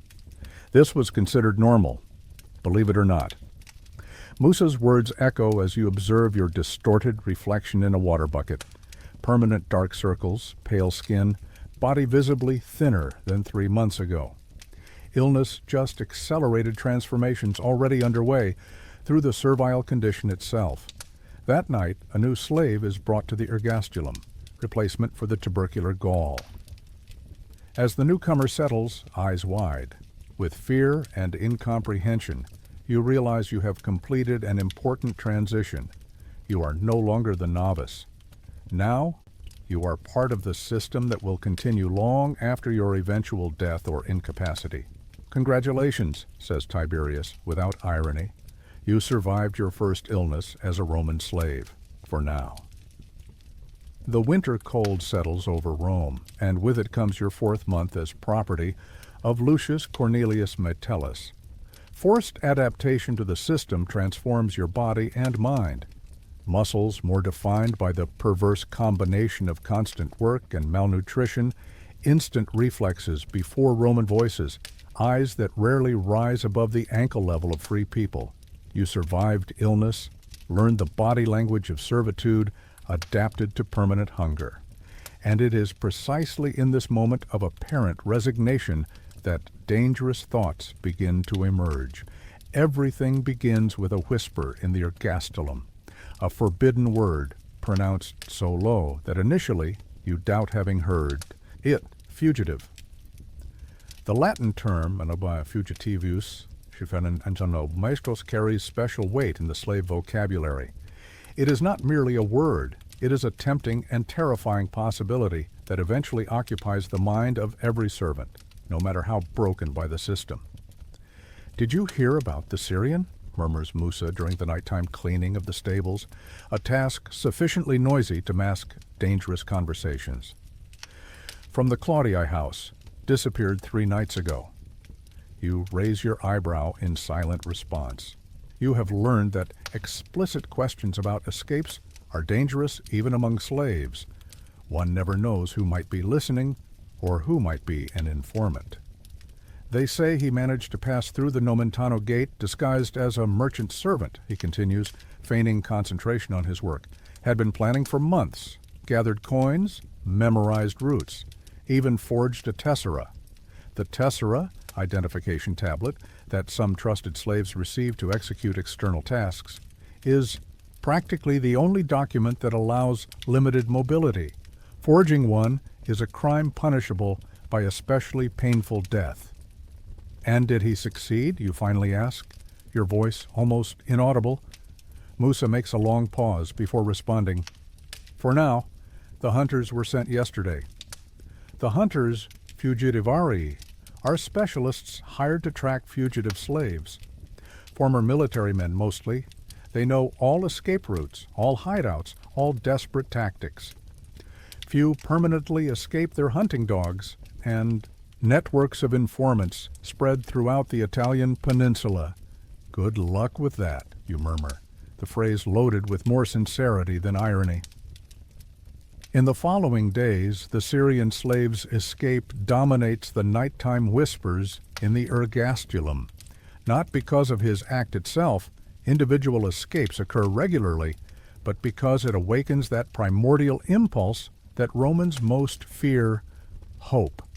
It's stupidity, declares Tiberius, when the subject inevitably arises during a rare private moment. Where would he go? Rome controls the entire known world. Even if he reached the frontiers, the barbarians would sell him back for reward. There is no outside the empire. Tiberius's pragmatic analysis is statistically correct. The chances of permanent escape are minuscule, less than 1 in 100, according to collective slave wisdom. Still, that night, you notice several servants discreetly observing windows, evaluating distances, calculating possibilities. Metellus's domus, like all Roman residences of size, possesses specific protections against escapes. High and narrow windows, guarded gates, heavy doors locked at night, slaves chained during solitary periods in external areas. More importantly, constant surveillance, not only of masters over slaves, but of slaves over other slaves. The Villicus recruits informants, explains Daphne, when you subtly question about previous escape attempts. Slaves who report plans in exchange for extra rations, less work, small privileges. We never know who observes, who listens, who reports. This is the darkest reality of Roman slave dynamics. The system is maintained not only by the brute force of owners, but by the co-optation of some of their own victims. Distrust among slaves is deliberately cultivated, transforming potential allies into threats. A week after the Syrians' escape, the news that everyone secretly expected arrives through a slave messenger. The fugitive was captured less than 20 miles from the Aur city. Crucified? Asks someone in the darkness of the ergastulum that night. No, responds the messenger. Worse. Example. The word example sends collective shivers among the listeners. Exemplary punishments are especially designed to dissuade other slaves through public demonstration of unbearable consequences. 2 days later, all domestic slaves of the region are forced to witness the fugitive's fate. 100 servants are lined up in the square near the central market, where a small, temporary arena has been mounted. The Syrian, tied to a central post, barely resembles a human after days of preliminary torture. A herald reads the sentence. For the crime of escape, this slave will be punished according to the lex fufia caninia, for the edification of all who contemplate similar treason. What follows will remain forever engraved in your memory, no matter how much you try to forget it. First come the lashes, not the common disciplinary ones, but the Roman flagellum, multi-tailed whip with bone and metal fragments interwoven that tear flesh until ribs are exposed. Then iron branding on face and hands with the sign FUG, abbreviation of fugitivus. Finally, preventive mutilation, ankle tendons cut to ensure that, even surviving, he will never be able to run again.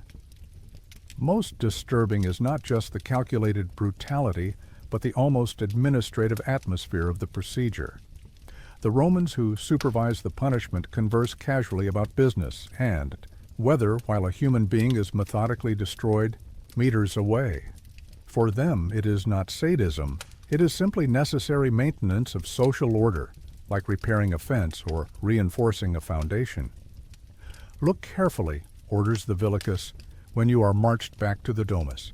This is the fate of the ungrateful, who betray the generosity of their masters.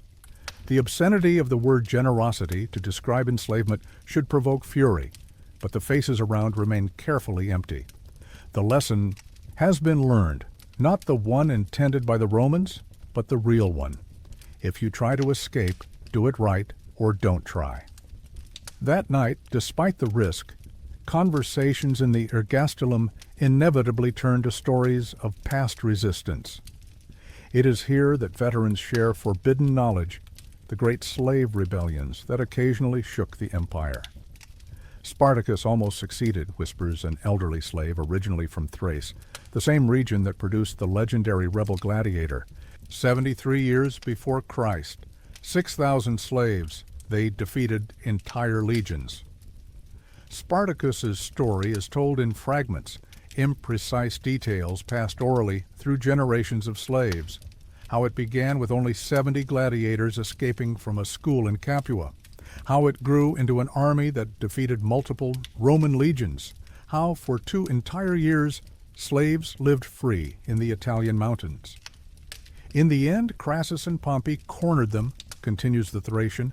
They crucified 6,000. Survivors along the Via Appia, 6,000, one every 100 paces, for more than 100 miles. The mass crucifixions after Spartacus's revolt remain, a century later, the supreme symbol of Roman terror against slave rebellion. Citizens mention them as demonstration of inevitable power. Slaves whisper them as a reminder of the cost of failed resistance. There were others, adds another veteran, when the Vilicus finally retires for the night. Sicily had 2 great ones, one led by Eunice, another by Salvius. Tens of thousands of slaves held part of the island for years before being defeated. These stories are dangerous seduction. They feed that spark of hope that Romans work systematically to extinguish.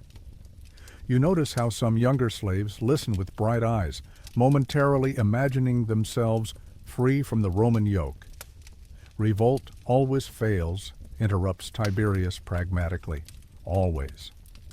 The Romans have infinite resources, professional armies, and the capacity to absorb temporary defeats. We have nothing. So should we accept this forever? Asks a young voice in the darkness. The silence that follows carries the weight of 1,000 unspoken answers. There are smaller forms of resistance, finally suggests a middle-aged slave woman. Small daily victories. This is the reality that gradually emerges from nighttime conversations. While open rebellions invariably end in massacre, daily resistance allows preserving fragments of dignity, working deliberately, slower without appearing defiant, pretending not to understand, orders occasionally, small, undetectable sabotages, keeping cultural knowledge and memories alive through stories, helping other slaves discreetly, building bonds of solidarity under the Roman radar. Surviving is resisting, concludes Musa. Every day they don't break us completely is a small victory. In the following week, disturbing news arrives through the Slave Information Network. Investigations about possible conspiracy are underway in several neighboring domus. Apparently, the fugitive Syrian did not act alone. There were collaborators. They always look for networks, explains Tiberius, while working in the peristyle. The Romans fear organization more than individual escape. One fugitive is financial loss. A network is existential threat.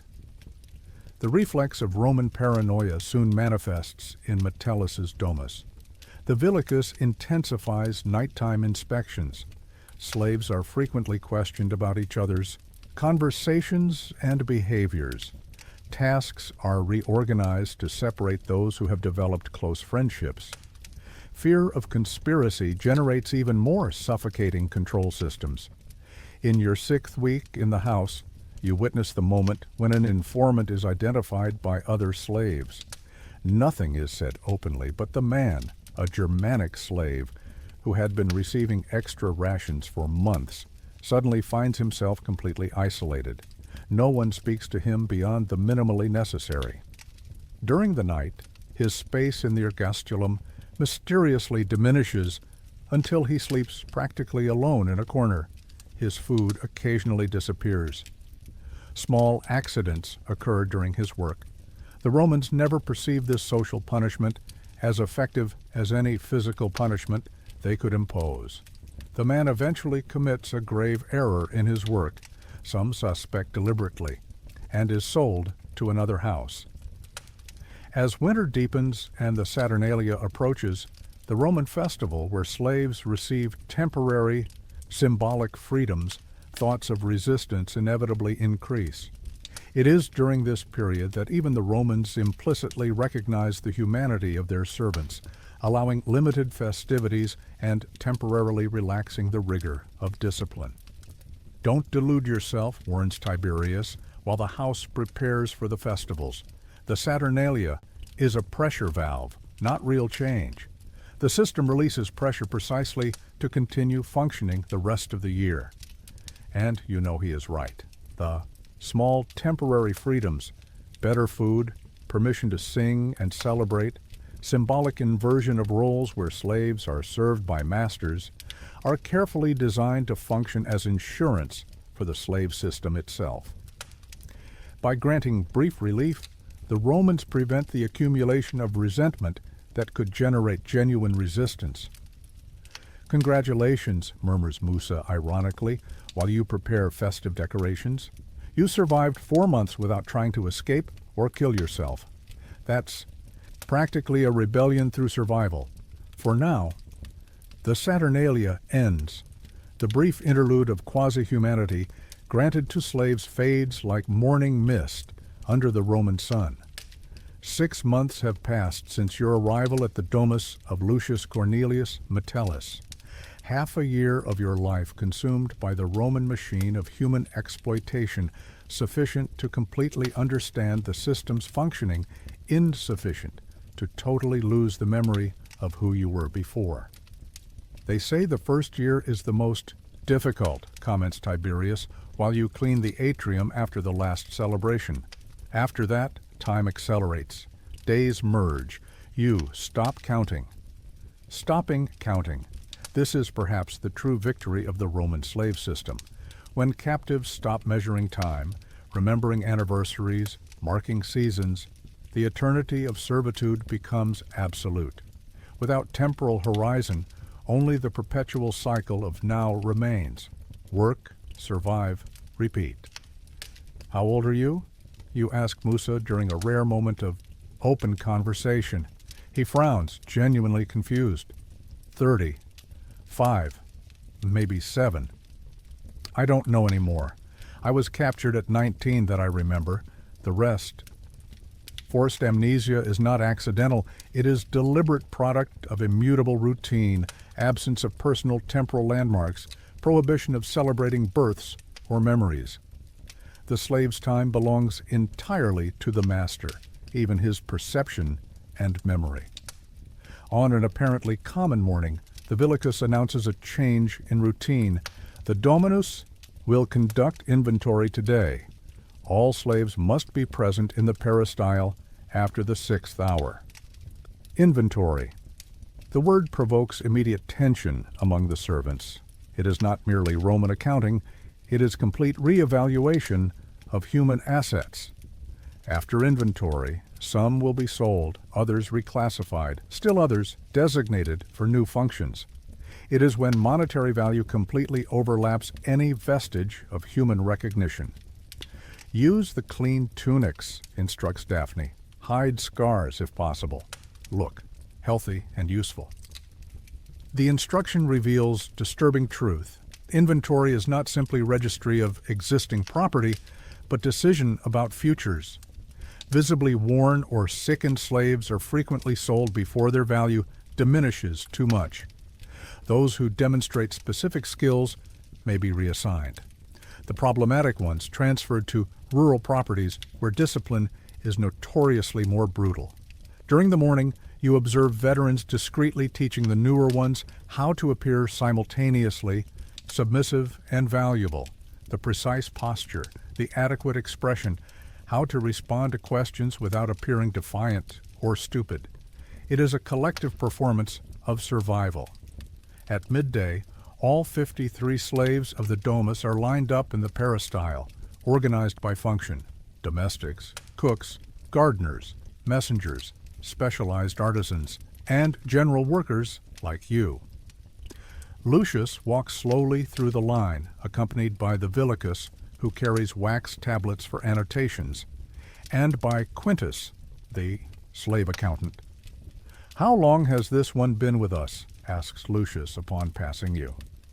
6 months, Dominus, responds the villicus, acquired at the Corneli auction for 300 denarii.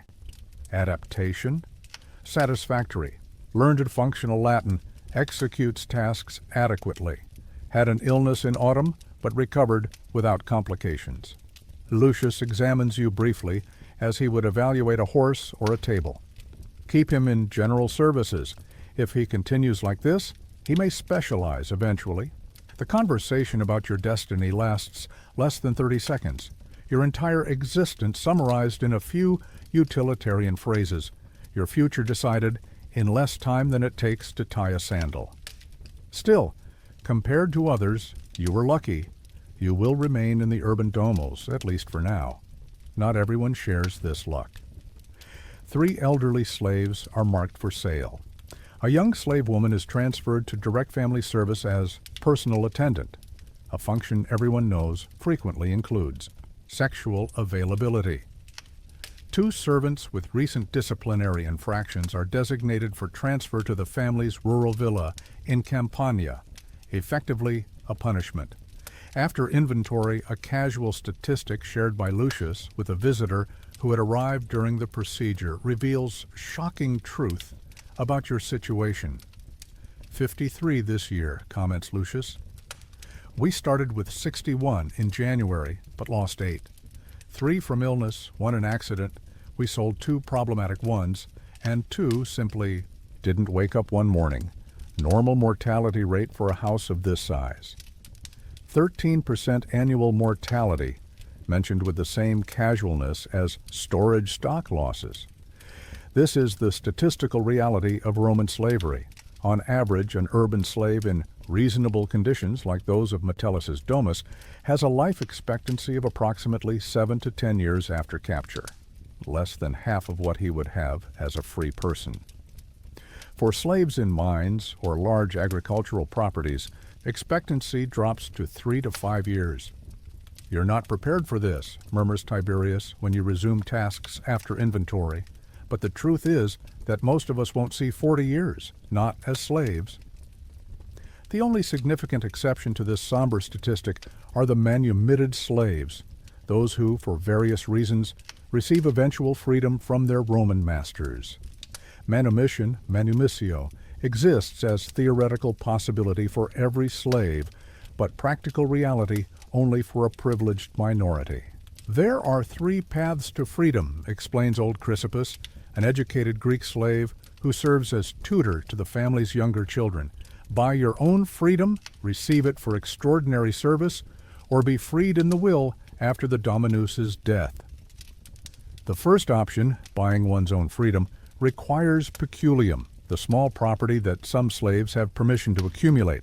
Paradoxically, slaves can own limited money and goods, although they are technically property themselves. Saving. Sufficient peculium for self-liberation requires decades of extreme frugality and some lucrative activity beyond regular tasks. Craftsmanship, specific talents, small businesses conducted in theoretically free hours. I spent 23 years saving, shares an elderly slave who works as a shoemaker for the family and nearby clientele. I'm almost there, maybe 3 more years, if I live that long. The second option, manumission for extraordinary service, is fundamentally unpredictable. Occasionally, a slave saves the master's life or that of a family member. Others demonstrate exceptional loyalty during political crises. Some simply develop a more human relationship with unusually compassionate owners. These occurrences are rare enough to be considered miracles among the servile population. The third way, testamentary liberation, transforms the master's death into potential redemption.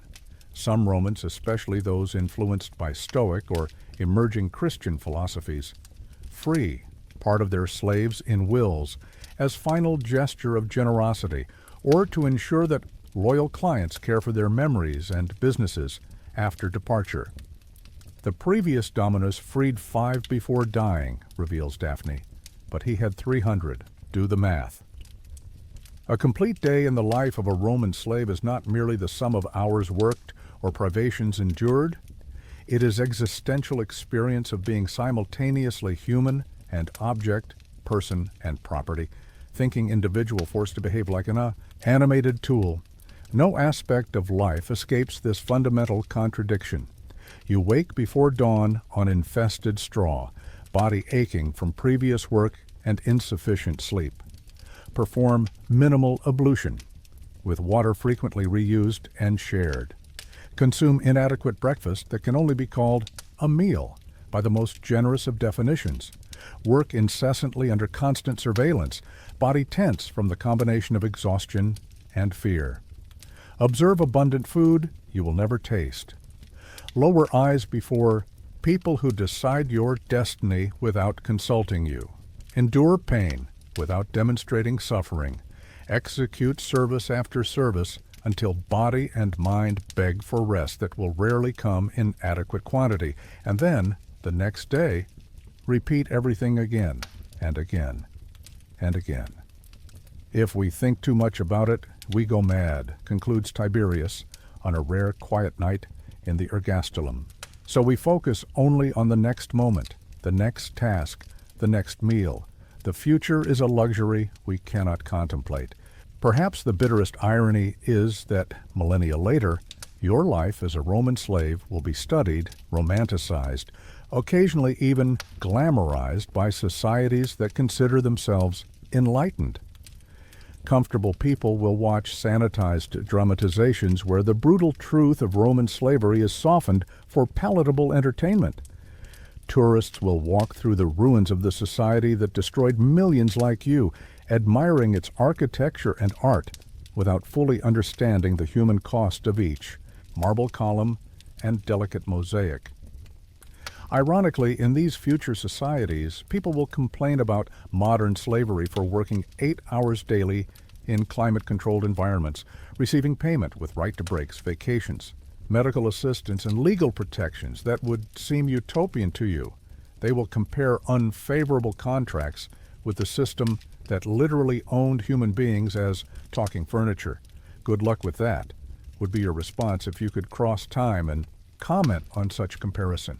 Life continues in the Roman Domus. Seasons change. Some slaves die, others arrive. The empire expands and occasionally contracts. Emperors ascend and fall. But for you, and millions like you, the fundamental reality remains immutable: to exist as property in a system that masked its intrinsic brutality under a veneer of civilization and law. When you finally lie down after another exhausting day of servitude, perhaps you find minimal consolation in the knowledge that all empires eventually fall, that Roman Domus will one day be archaeological excavations, that the system that seems eternal is, in fact, temporary in the grand scale of human history. But this historical perspective is little consolation for the present. Tomorrow, even before the sun rises, you will awaken to another day of endless work. Another sequence of hours that do not belong to you, serving people who do not consider you completely human. Congratulations, whispers Musa in the darkness. Of the ergastulum, you survived another day as a Roman slave, for now.